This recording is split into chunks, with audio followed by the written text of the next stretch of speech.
the liberals who helped him get in power are now campaigning against him or against his legacy, his establishment, but they were the ones who helped to get in power.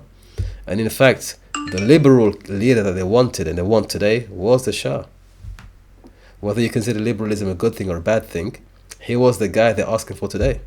What's currently happening in Iran, some saying that the popular unrest we've seen in recent days is similar to 1979. What do you make of it all? Well, I mean, what's happening now today, it's absolutely terrible for the Iranian people because it has been a cut of the internet for more than 6 days now.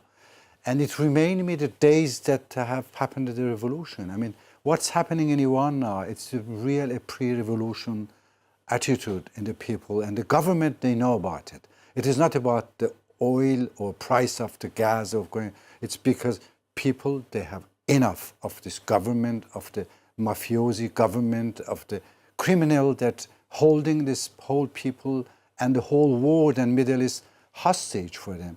What's happening in Iraq, in Lebanon, in Yemen, even all around Iran, it's showing that this is the end of this empire. But the Iranian people living really in a dark, dark situation, actually. And do you think those levels of anger, of frustration, are comparable to the levels of anger and frustration in 1979? I think it's much more now, what I see here, because what was happened in the past 40 years has created a nation of the total frustrations.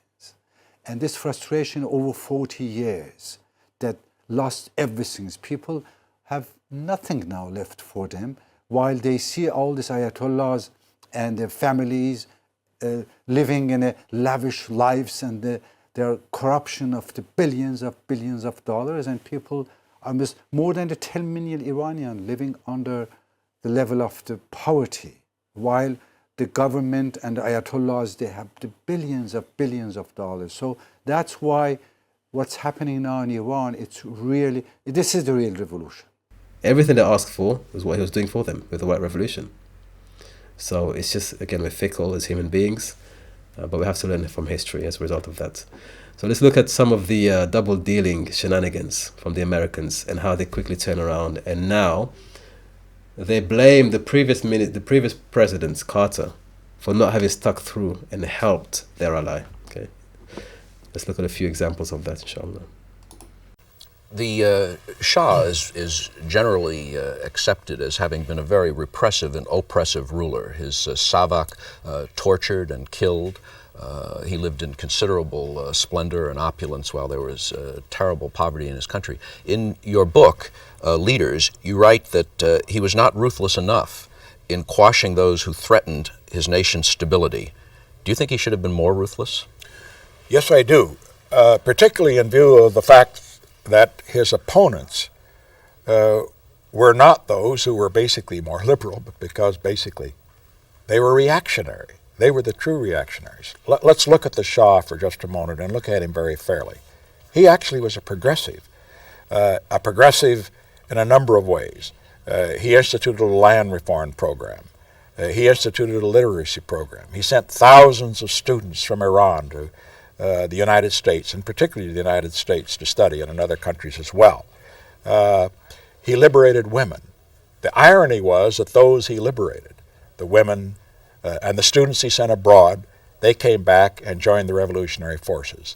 And the irony was that the Shah, being progressive, was attacked as being reactionary and conservative on these particular issues, whereas his opponents were the reactionaries. Putting it very bluntly and very simply, the Shah was trying to move Iran into the 20th century. His opponents, Khomeini et al., wanted to move Iran back into the Dark Ages, and that's what they've done. Now, there was some repression, true.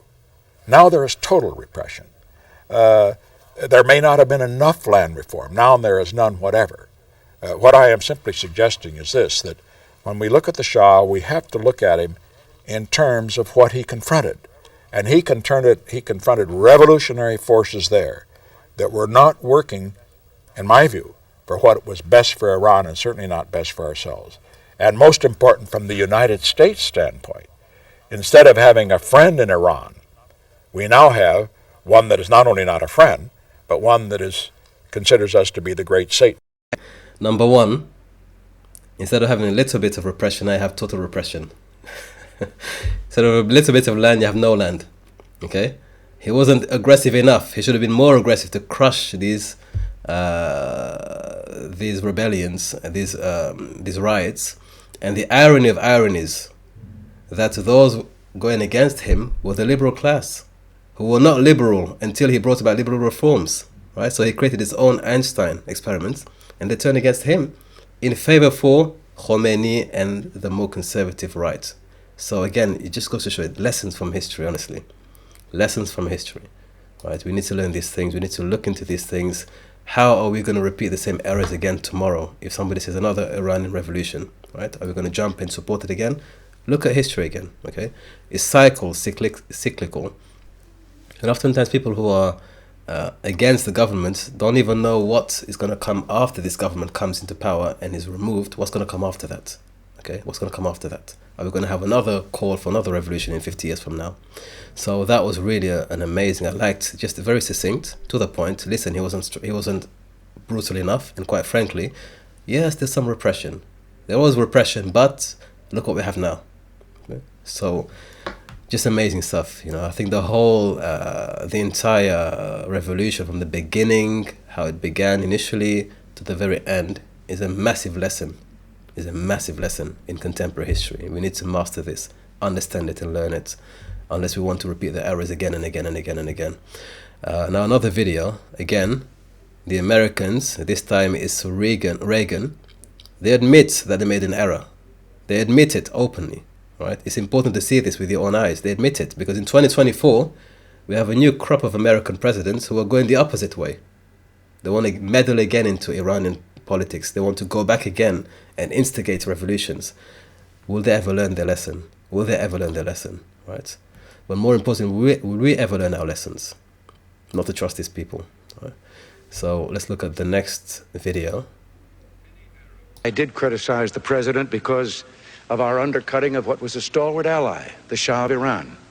And I am not at all convinced that he was that far out of line with his people, or that they wanted that to happen. The Shah had done our bidding and carried our load in the Middle East for quite some time. And I did think that it was a blot on our record that we let him down. Have things gotten better? The Shah, whatever he might have done, was building low-cost housing, had taken land away from the mullahs and was distributing it to the peasants so they could be landowners, things of that kind. But we turned it over to a maniacal fanatic who has slaughtered thousands and thousands of people, calling it executions. Many Arabs, perhaps not publicly but privately, are worried about the extension of your armed forces, about what you're up to in the Gulf and the Indian Ocean. Do you mean to create a new Persian empire? No. No, and I don't think that really the Arabs are afraid, because when we see them, they never express that fright. It's mostly the Western news media who are just trying to make a bogey out of us. They know very well that we have enough territory in this country. I know very well that if you go and annex some other people, you will only have trouble. Because the wealth that they have is only oil, and oil will be finished in 20 years. But the troubles will remain with us. Now, this is completely nonsense that we try to establish an empire. To do what? Your Majesty, thank you very much. These are genius clips, honestly. They're genius clips, Here you have an American or Western interviewer trying to, again, pit him against the Arabs. They don't like each other to begin with. That's very clear. But he's intelligent enough to understand that even though I don't like the Arabs, the Gulf, I'm not going to play into this, back and forth. I'm not going to allow them to draw me into a problem with the Arabs. So, no, nothing to worry about. We don't want to take over their lands. And very important, maybe the Americans can learn from this. The oil will run out. but the problems will remain. The exploits will run out, but the problems will remain. Right? That's a lesson to learn. When you want to go abroad and take resources, the resource ends at some point, but the problems that you import back to your societies remains. It's a lesson to learn for those who want to go out and exploit other people's resources.